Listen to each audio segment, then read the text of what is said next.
Dans la série, les petites choses très importantes à savoir sur la retraite, aujourd'hui, le rachat de trimestre.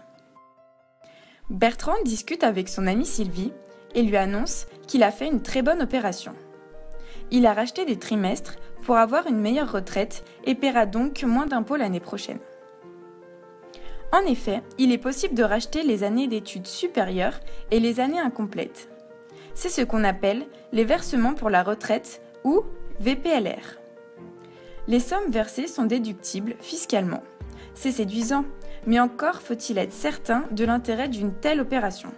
Lorsque l'on rachète des trimestres, c'est pour soit diminuer ou annuler sa décote, soit pour augmenter sa surcote.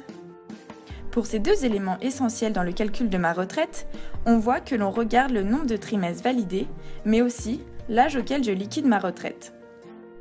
Or, le rachat de trimestres permet d'augmenter mon nombre de trimestres, mais ne changera pas bien sûr l'âge auquel je liquide ma pension.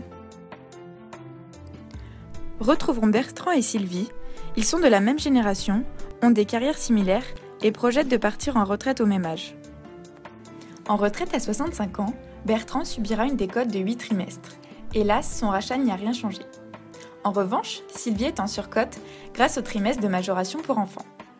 En rachetant 4 trimestres de plus, elle augmenterait encore sa surcote et donc sa retraite de base. Au final, Bertrand a jeté son argent par les fenêtres, alors que Sylvie peut envisager un rachat. La retraite, c'est compliqué. Et pour avoir de bons conseils, cela passe par des étapes simples et un audit avant d'envisager des solutions.